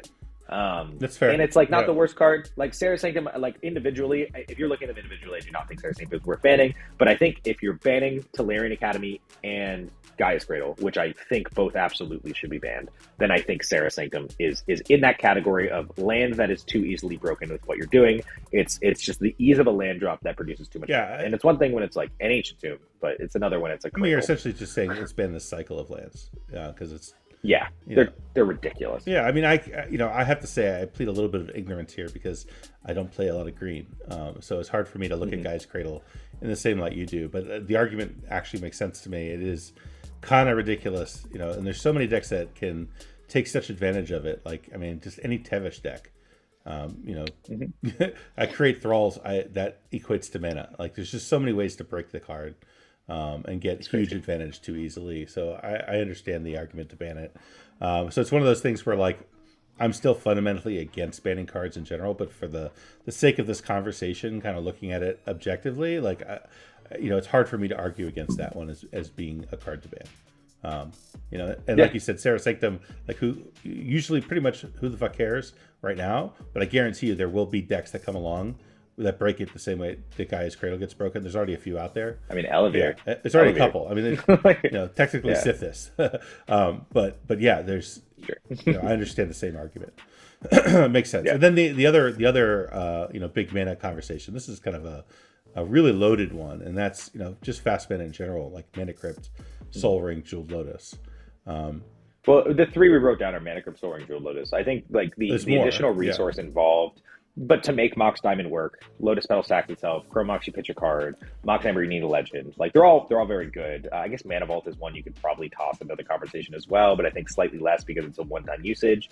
Like all of these other cards, Mana Vault, Grim Monolith, Mox Amber, Lotus Petal, Mox Diamond, Chrome Mox, Lotus Petal. They all have like additional stuff that goes with them, whether either like a one-time usage or they just involve additional resource. Mana Crypt, Soul Ring, and Jeweled Lotus. And I understand Jeweled Lotus is a one-time resource as well, but like let's be real. They're broken. And the thing about Mana Crypt, Soul Ring, and Jeweled Lotus is no one is going to disagree that they're broken. But they are cards that I kind of put in that same category as like Force of Will and Legacy, where people are almost like, this shouldn't exist, and we know that, but it just defines the format. It is the reason that the format exists in a way, because I think that's what drew people to CEDH. Yes. Was the ability to play these cards in this way. Yes. And they are cards that everyone has equal access to. They are colorless. And although they are totally broken, they are the type of broken that the format is all about. Agreed. And so I think, I have no qualms with Mana Crypt or Soul Ring at all. I do not think those cards should be banned. The one that I do think there is a question for is Jeweled Lotus. And I think Jeweled Lotus was a terrible mistake. And I understand that people are like, oh, it makes my big commander playable. And that's super cool. But it is also a 0 mana investment for 3 mana, which is fucking wild. There's a reason Black Lotus is banned, and this is a Black Lotus for your commander, and obviously that is significantly worse than Black Lotus as it's restricted in what you can do with it, but the simple fact that it is a Black Lotus for a card that you always have access to from the start of the game is crazy. Like, absolutely crazy. And it's a card where people go, oh, my Niv-Mizzet deck is worse, my Atraxa deck is worse, my Tivit deck is worse. That's fine. Some decks need to take a hit from it. Those decks still completely exist if you get rid of Jeweled Lotus. They don't become unplayable by any means. They just become slightly worse, which is what's going to happen when you ban any good card that's in a deck. but that's completely acceptable. Jewel Lotus is actually the one piece of fast mana that I do think I would ban. I think it is too good and too specialized in what it does. 3 mana for 0 mana is just fucking wild. Okay. All right. Are you sitting down? Are you comfortable? Yeah. You comfortable? Yeah. All right. Kind of need to pee. Yeah, I'm gonna give you. I'm gonna give you my take on these. Okay. So number 1, I would absolutely never ban Mana Crypt, Soul Ring, or Jewel Lotus, because I think that what makes this format so juicy and fun is the speed that it allows for. And I think getting rid of those cards would eliminate the speed that makes it so much fun to play. Number 1. Number 2, I would unban Black Lotus. I would make Black Lotus legal in CEDH. I think it would be good for the format. I think it would make the decks even faster and more exciting to play. That's where I'm at. You okay? You all right? You all right over there? You breathing still? You got it? Yeah. I will calmly say the words that I strongly disagree. I'm 100%. I'm not just saying that. Are you, I'm dead. What are you I smoking? am dead, stone cold, fucking serious. I would absolutely unban Black Lotus. You want to give Nas decks a Black Lotus? Fuck yes. Fucking Let's psychopath? go. Let's go. You want to give? Wait, I'm sorry. You want to give Breach decks a better LED? Like yes, yeah. No, another LED. It's a second, like even more. Hell yeah. Oh my god. Let's go. Dude. Let's go. Let's go. Let's play fast. No. Don't slow the format down. We're already having enough trouble with time and rounds. Like this. Let's go. Like have an answer. Who's having trouble with time and rounds? Oh, you Untalion. No, I'm not. I'm not. Hey, I feel attacked. No, I absolutely unban Black Lotus. Let's go. That's my stance on this. I would not ban any of this at all. So my stance is get rid of one card that's too broken, and your stance is fuck you, add a more broken card. 100%. I think that you sound like Skip Bayless, and you're just trying to do hot takes. I believe in that. I believe it 100%. And I think the only reason, no longer believe in you. I think the only reason it was banned in the first place is because of its expense, its cost, and I think we're past that now. So unban it. You think Black Lotus is only banned because of its cost? Yeah, okay, buddy. 100%. Okay, that's fucking ridiculous in my eyes, but sure. I mean, yeah. Black Lotus, baby, let's add it. Have you ever watched the no ban list videos? No. Have you seen how every single game? No. Literally, they've been done by so many channels at this point when they do no banless videos. No game makes it past turn 2. Good. That's not the format I want to play in. I would like to be able to literally, I played 3 games in a row last night that I didn't get a turn 2, and I was like, this kind of sucks. like I would like to play some Magic. No. Like, oh, I'm sorry, my turn 2 Dockside. Literally, I was holding a hand that was like, turn 2 Dockside Necropotence Wishclaw, and I didn't get a turn 2. Good. You know what I mean? Like that's not fun. That's not fun. Yeah. Whatever. I don't know. I'm not a fan of that format. I like interaction and games that are grindy. I'm a big fan of like the slog because I think that's the games that are engaging. I'll make a deal with you. When you pull out wins from the slog, that's when you feel so accomplished. And when you're just like, oh, I win at turn 2, I had my nuts. It's like, okay, cool. All right, I'll make a deal with you. I will trade you Dockside Extortionist for Black Lotus. Ban Dockside, put in Black Lotus. Yeah. I would take that too. Seems reasonable. It can be played by any color combination. It is more reasonable than Dockside. I will give you that. I'm still processing. I'm still processing my brain. I'm still processing my brain. So it makes you think, doesn't it? Makes you think for a second, doesn't it? I think overall Dockside is better than Black Lotus. So there's a hot take that I agree with.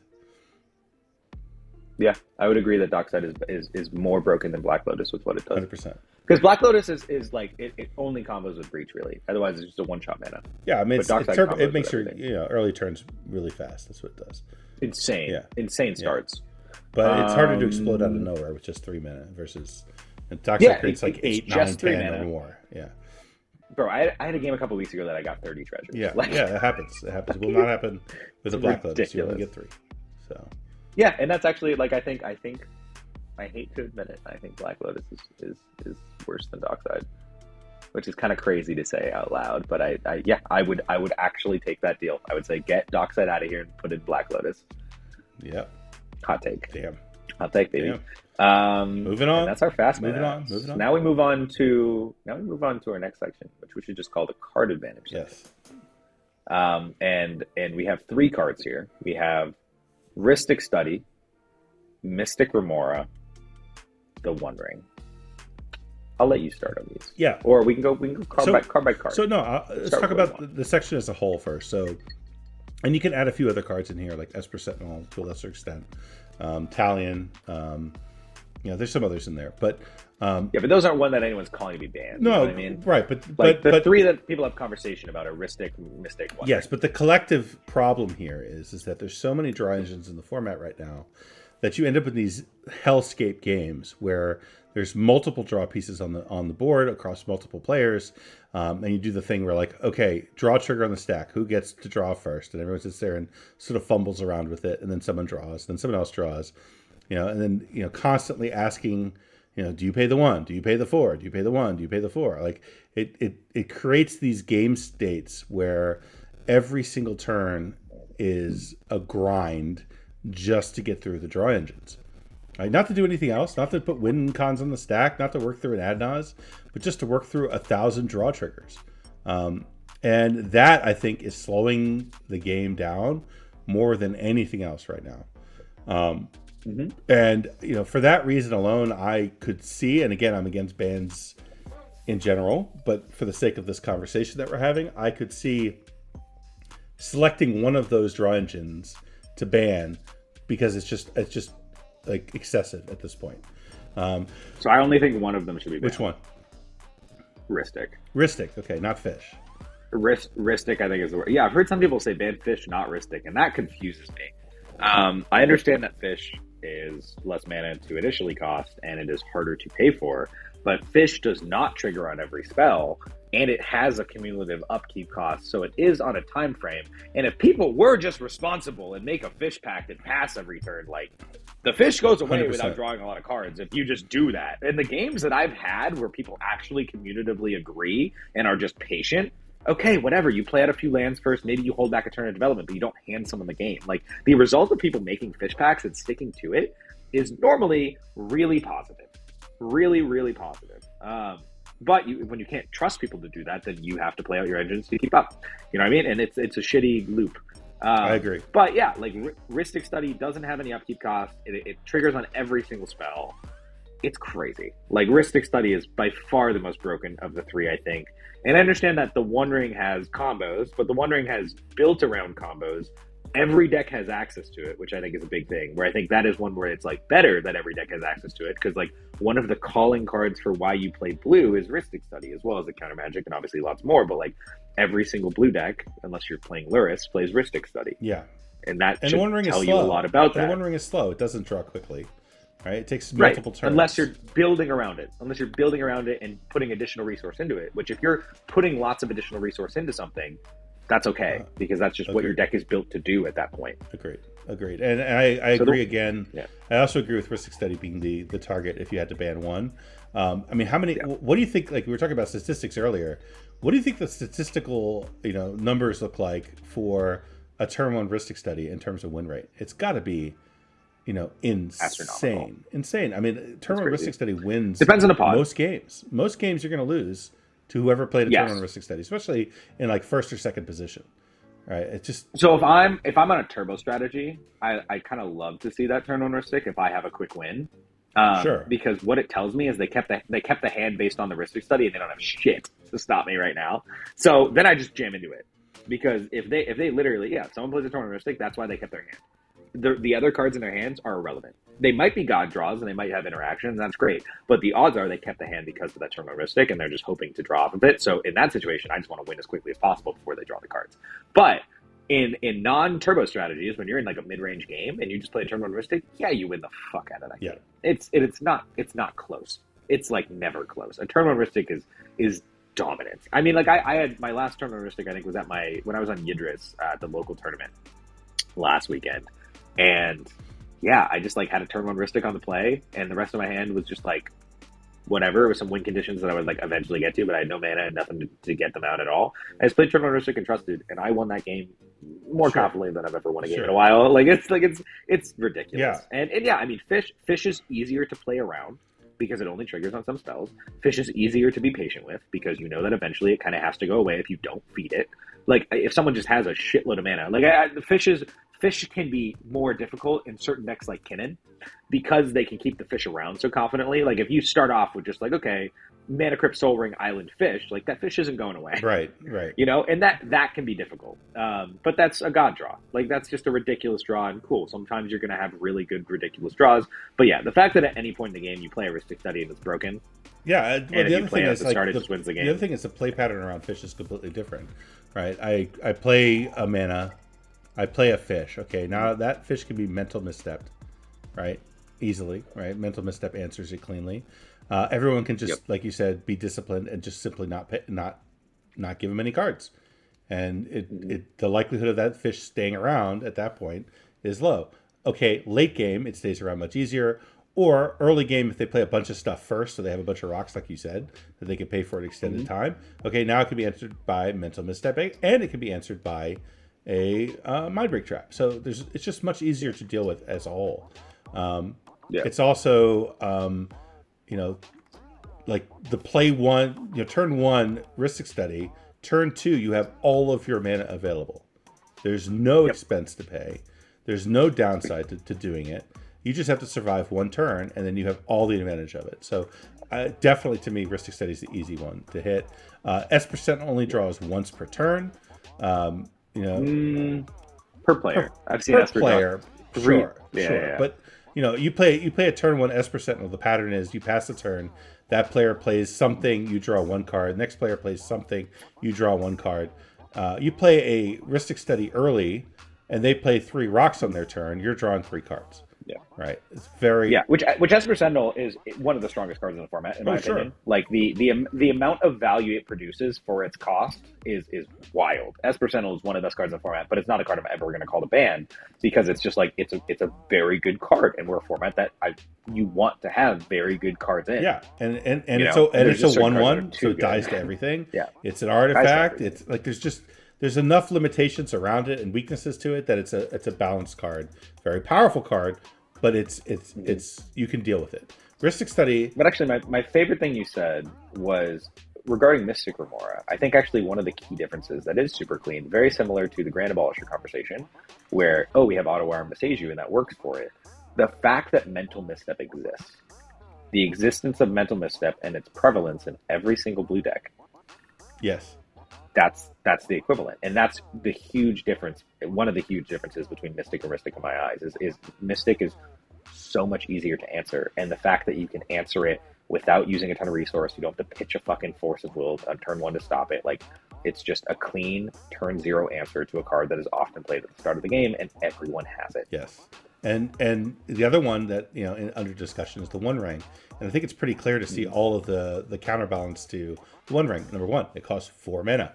Right, that's much harder to do on turn 1. Put it that way. It can still be done, obviously, but much more difficult. Number 2, it damages you over time. So the more cards you're drawing, the more damage you're taking, and there are a lot of games that is extremely significant. It also draws slow unless you have an ability to untap it repeatedly. You're drawing 1 card, then you're drawing 2 cards, and eventually you're drawing 3 cards. That's much more reasonable. In terms of the way that the games play out. Sure, late game, you're going to have turns where I tap it and I draw 6 cards or 5 cards, and that's extremely powerful. But guess what? The turns it took for you to get to that point, Rhystic Study drew more, 100% of the time. Yeah. Right. So if there's one, and I did that actually a few times, especially in Kinnan, where I fiend for the One Ring. It's one of my favorite cards in Magic.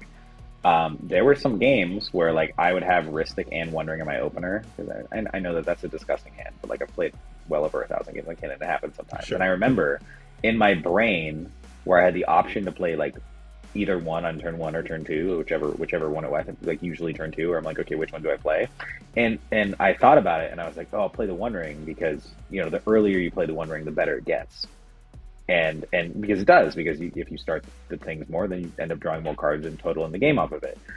But the way the game play out every single time, if I played Rhystic, I would have just drawn more, and it would have just been better. Rhystic is way better. Than the One Ring. All right, so we agree that if we were to ban one, it'd be Rhystic. I still say don't ban anything, but I can see the argument. Put it that way. Yeah, you don't have to say your opinion every time that you would never ban anything. I'm never banning anything. We get it. You want Black Lotus. You want fucking Carnage. Yes, we get it. Yes. Bleed, everyone bleed. Go faster. Fuck you. Burn it. Burn it all down. I need my Black Lotus for Florian so I can get Bola to Citadel. Oh yeah. Oh yeah. Oh yeah. All right. Yeah, that's all we need. Turn 1 Citadels, baby. Fuck yeah, let's go. Land go. Mana Crypt Black Lotus Citadel. That's the line. Yes, let's do it. It'd be so another much free more mana fun. wrack We'd to all have more bargain to your fun. Beseech. We'd all have more Oh fun. god, turn 1 Beseech so easily. Yes, Jeez. exactly. It's Right. perfect. It's perfect. Hold up your Force of fun. Wills. Come on, blue player, do your job. Do your job. There's only so many Force of Will. So many. Exactly. All right. Yeah. Okay. Moving on. Well, We just got a couple this more. kind of cycles. Yeah. Yeah, it's like we got 2 more cards, and I think our previous conversation cycles really well into our next one, which is Orcish Bowmaster. Yes. This is a card that I have just had constantly bouncing opinions on since it came out. Where when it was spoiled, my genuine opinion is I was like, this card is not that good. I was like, I think this is going to be like the most overplayed card. And my opinion was, if you're not a deck that is abusing it in some way, like Cloudstone Curiel or Abdel Loops or World Gorger Dragon or any infinite something with it, if you're not abusing it in that kind of way, it is not worth it. Its inherent value on its own is just not good enough. And for a while, that proved, in my opinion, to be actually very true, because flashback a couple months, we were solidly in what I would call a turbo meta. Like we were very, very turbo quick combo focused, and I think a lot of people saw in those games, they're like, oh, I'm just losing on turn 2 or turn 3. Bowmasters doesn't help me here. And so a lot of people were actually taking it out of their decks, and it was seeing a lot less play, and I was feeling pretty validated in my opinions. I was like, see, this is what I was saying from the start. Now, though, we're in a fucking mid-range meta, baby. And the mid-range meta be all about the card draw. And when you all about the card draw, the Bowmaster be shooting. And that man just came in blasting, and he's not fucking stopping, dude. I've had so many games lately that someone just casually plays a Bowmasters, and that Bowmaster single-handedly wins the game over the time of the game. The token becomes a 14 power in 2 turn cycles. And then it just murders people. Like and because everyone's drawing so many cards, everyone has interaction for each other. No one can actually win the game, and you're dead to the Bowmaster tokens before it matters. Yeah, and it's fucking crazy. It's great. And you think it's great? Fuck you, dude. I hate this card. I hate this card so much now. Oh my god, Bowmasters right now? Yeah, I think it should be banned. And my reasoning is because I think it was a printing mistake. And this is going to be like kind of an errata conversation for the last 2 cards is how we've discussed them privately. You know, not necessarily wanting like the effect to be gone, but having it like work in a different way where obviously we don't expect Wizards to do this, but like my opinion on it, Bowmasters has 2 things wrong with it in my opinion. One, it should not have an ETB. I think the ETB was a terrible mistake. I think it should only be reactive to when someone draws additional cards. Secondarily, and this is the biggest one for me, I think this is absolutely what is wrong with the card. It should only be able to target the person or a permanent they control of the person who drew a card. It should not be any target. The fact that it's any target is what makes the card so stupid. Because it's what lets people just say, I'm going to Wheel of Fortune and I'm going to kill you. I'm just going to kill you in the face, whatever. You know, it's the thing that says I'm going to wheel and I'm going to wipe down your entire board and not touch these other people's stuff. It's the thing that says, oh, Blue Farm drew on their Rhystic study, I'm going to kill your elf. That's not healthy. That's not good for the format. And as someone who plays Dorks and plays these green decks and has felt this effect, and as someone who has had the Bowmasters and seen how this affects the game when I'm doing it to other people, I think it's terrible for the format. Kinnan players, I think guys, it is. I think it is so toxic. I'm so sorry. No, really. Like that's the thing. If I'm drawing the cards, punish me for drawing the cards 100%. If I have a Rhystic study, those pings should be coming at me 100%. That's how the card should work.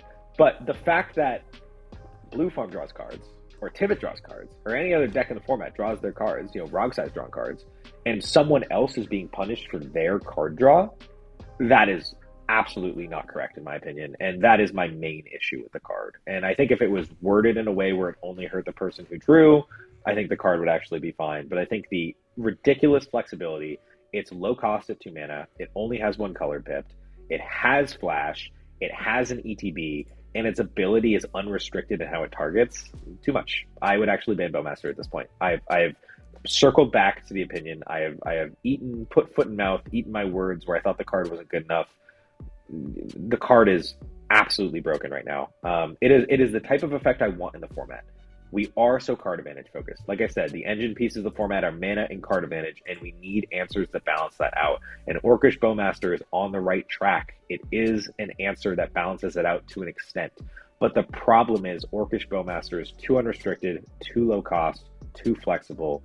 It does what it does too well, and it doesn't function in a way, and that's a big one for me. It doesn't function in a way that is healthy for the format, and that it doesn't punish the person who draws. It's just a card that just like does whatever the fuck it wants, and that's my primary issue with it. Okay, what do you think? So I guess first of all, I'll ask one question before I give you my take, and that is, do you think it's worse than Hull Breacher was? I was never around in the Hull Breacher meta. I didn't play CEDH at that time. That's fair. But I played casual a lot during that time, and I saw Hull Breacher all the time in casual, and that shit was still miserable. I think Hull Breacher was significantly worse than Orcish Bowmasters. And Hull Breacher's banned. It is banned, yes. So you're setting the bar at a card that is already banned. Yes. So I'm actually going to read something to you because it just so happens that at 8:50 a.m. on June 21st of this year, I ranted on Twitter about Bowmaster, and I want to read I'm going to read my tweet back because I 100% stand by what I said then, and I still agree with it now. So, all right. I wanted to take some time to add my thoughts to the swirling uproar about the release of Orcish Bowmaster. To me, the reason CEDH is such a fantastic format and the reason why it's become increasingly popular among competitive players is that it creates this wonderful, complex pattern of play and counterplay between powerful cards that can both warp and unwarp games. Not only are the cards and interactions generated by those cards fun, but the social interplay necessary to navigate these complex games is both satisfying and challenging. That is why I play the game. To that end, not only is Orcish Bowmaster not bannable, in my opinion, it's actually an ideal addition to the CEDH sphere. If you look at the top performing decks of the format today, I don't know if this is true anymore, 9 of the 10 decks are running Rhystic and Mystic Remora. Rhystic and Mystic. Why? Because the CEDH card advantage is everything. I keep saying that the best deck of the format is a turn 1 Rhystic study. The format has been in desperate need of countermeasures for these game-warping card advantage engines for a long time now. Bowmasters delivers this countermeasure expertly without completely corrupting games the way that Hull Breacher did. Even better, Bowmasters delivers on the social aspect of the game, letting players talk, think through ping targets, and even adds another dimension to the question of whether to pay the one. It would be one thing if Bowmaster was difficult to interact with, causing intractable situations where it becomes impossible to play creature strategies the whole games. But in actuality, Bowmaster is one of the easiest to remove creatures in all of CEDH. It literally dies to a sneeze. I've had the chance to play against Bowmasters multiple games now, and I've never seen it survive a whole turn cycle yet. It has obviously that's not true. It has its impact and then it dies. Yes, in a narrow circumstances, it can create a giant Orcish army, but in CEDH, giant non-evasive creatures don't get the job done. I expect the CEDH meta with Bowmasters to become more diverse and interesting moving forward. Decks will have to make some adaptations to prepare for Bowmasters, but more than anything, Bowmasters is the adaptation many decks have needed to deal with the dominant card advantage meta we've been playing in for the last few years now. Do not ban this card. So cool. I would just like to let you know. Yeah. I just want to let you know, looking at the EDH top 16, just real quick before you talk about this. 9 of the top 10 play Bowmaster. And 14 of the top 16 play Bowmaster, and multiple of them use it as a win condition. Yes, that's fair. That's fair. But that's okay. I mean, win conditions are okay. We want win conditions.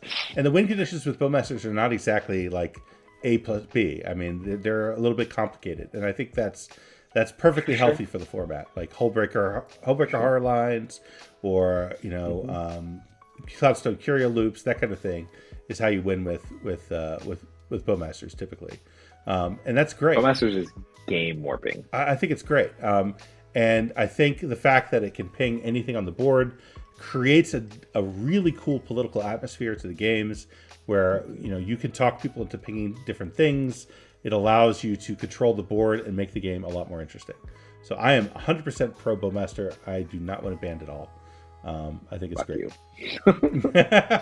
And I mean, literally, like that's the thing. You haven't been playing as much CEDH as me lately, dude, it's like crazy in this current meta. I mean, you have to look at the finals game was literally entirely dominated by Bowmasters. It was. My top 16 at Chaos a week ago, entirely dominated by Bowmasters. I've had so many games in both of these tournaments that are entirely dominated by Bowmasters. It's a completely game warping card, and it's sticking around now in this new way, and the token is becoming so massive so quickly. Again, it's the type of answer. It's on the right track. It is the effects that I do want. I do want to exist. Bowmaster is just a little too good. The ping any target is the biggest one because it punishes the wrong shit. Okay. It often punishes the wrong shit. So, you know, and I don't think you haven't been on the flip side of it enough to see how it feels and how toxic it is. I mean, I would like to see you play some green dork decks and like see how that feels. Yeah, I could see that. I could see that that's probably the worst situation for it. So, but there's an easy answer for that. Where print 1/2 dorks, 2 toughness dorks. They do have, yeah, but you're missing the point. You shouldn't have to warp your deck decisions around a random card in everyone's 99. That's crazy. To just cut out a category of what used to be staples. Yeah, you still run like that's wild. Yeah, but I would like to see you. I understand you have this opinion from someone who plays Florian and Talion. Yeah. Fucking clear. Yeah, so make better decisions about decks and you'll be fine. I would like to see you play some decks that are toxically affected by Bowmasters, and I would like to hear your opinion after experiencing both sides. Mm-hmm. Because I have experienced both sides 100%. Kinnan is my main deck. And then I also play Talion and Obnixilis that both abuse Bowmaster. Mm-hmm. So I've seen both sides of the bridge here, and I think the card is bad for the format. I'm for banning it. You're against banning it. Cool. We have one more card. And I think this card we probably will agree with. And we talked about a little bit offline, and you know your strategy for this actually like really resonated with me, and we're talking about Drannith Magistrate, which I think is absolutely the most toxic possible card for Commander in general because of the way it makes casting Commanders impossible. The rest of the effect I think is perfectly legitimate, and is needed in the format. But the fact that it shuts off Commanders, the ability to cast your Commander at all, is to me toxic and unacceptable. Drannith is an effect we need. 100% an effect we need for everything it does, from stopping from exile, stopping from graveyard, stopping any of those effects. Drannith Magistrate is a wonderful Magic card that I want in the format so bad. Like absolutely we need it. It's a great card. But the format is called Commander. It's literally called Commander. Yep. The entire point of this format, and the reason we play this format, is because of the intricacy of always having access to a certain card. You build your deck around it. And like the existence of Drannith Magistrate is what partly what makes these like 4-color piles that just like are partner pairs and don't give a shit about their commanders a little bit better, because they don't have to worry about it. If they don't have access to their commander, they're like, okay, whatever. You know what I mean? Versus if you're playing, Sithis or Teshar or like Elsha or like any of these cool decks, like the existence of Drannith just says get fucked, stay fucked. You know what I mean? And again, I want it for everything it does, from stopping from anywhere outside your hand. You can't cast off the top of your library, you can't cast from exile, you can't cast from graveyard. All of that is fantastic. Those are effects we want, we need, whatever. But the way I want to fix this, genuinely, my fix for this, as we talked about, is don't get rid of Drannith. I don't actually want to ban Drannith. I want to errata the command zone. I want casting from the command zone to count as casting from your hand. I think that is how the format should work. And I don't think it should be in a way that, like, if there's a commander with a channel ability, you can discard it from the command zone. I think it should be worded in a way to avoid any weird loophole like that could be totally broken. But I think the command zone for the format commander should count as a function of your hand for the sake of when it casts a spell. And I think that's the cleanest fix. And I just think that's how the format should be. Because the command zone, if you think about it, is a part of your hand. It's a card that you have access to from the start of the game. Like, it literally is a card in your hand to start the game for all intents and purposes. And that fixes the Drannith problem. And I understand that some people think a type of stacks piece to hate on commanders is an important type of stacks piece in the format, but I think it goes against what the format is all about. I think it really does. 100% agree. It's one of the most, so it's a weird one, because it's like, it's a card we want, it's a card we need, but not in the way that it works exactly, just because of a weird way the format is. So it's a pretty unique one. And I think we're in agreement. 100%. We're in agreement. Because again, I totally think that I'm playing Flurry and I'm playing Omnix List. You should have a hate piece that says I can't cast from exile. That seems fucking fantastic. That should exist. Absolutely. It's a countermeasure that's I should be able to and it's an effective countermeasure 100%. against some of the other cards we talked about, like Underworld Breach, right? Underworld Breach. Drannith. Great. Stops one of the best cards in the format. Sounds great, but I should be able to cast my Omnix List. I should be able to cast my Elsha. I should be able to cast my Yidris, because I want to be able to cast my fucking commander. Yeah. That's what the format tells. Yeah, agreed. So, 1000%. So here's my question, though. So people who are listening, do you agree? Who's right? I mean, obviously I'm right. So, we're really interested in seeing what you guys think. We're hoping there's like a nice, healthy conversation that takes place in the comments, because we will jump into those conversations. Especially if you're explaining to Max here why I'm 100% right, and you need to unban Black Lotus today, right? You need to tell him that. Which, right, as we mentioned at the beginning of the video in our quick little jump-in clip, we have a Discord server now. So just a reminder, down in the description of the video, you can find a link to our Discord server. You can jump in the conversation and tell us all your opinions there as well. We'd love to hear from you. We'd love to hear any feedback on anything you want to say. We're trying to make the server a place to discuss the meta, a place to discuss our podcast, and a way to discuss decks and be its own little database of conversation. Yes, please like and subscribe. That helps us a lot. We're really trying to get ring the bell. Yeah, ring the bell. We're trying to get our subscriber count up as high as we can. So please, tell your friends about us. Participate in the conversations. We're looking to do more and more exciting things on the channel, and hope you enjoy. And if there's any topics that you would like us to talk about, anything controversial, anything whatever, I don't care, magic topics that are relevant to CEDH. If there's anything you would like to have us discuss, please let us know, and if it makes sense for us to do, we'll totally do it. Yep. So with that, Max, you want to take us out? Let me do it. Thank you so much for listening to the Colors Are a Crutch podcast, sponsored by Eminence Gaming. Use their amazing software. My name is Max Sternberg, also known as WoundedSatellite. You can find me on Twitter and Discord as WoundedSatellite. I offer CEDH coaching on the side. And of course, I was joined by my incredible, handsome, beautiful co-host, Max P, the Italian Man. We'll see you guys next time. Thank you so much for listening. Thanks, guys.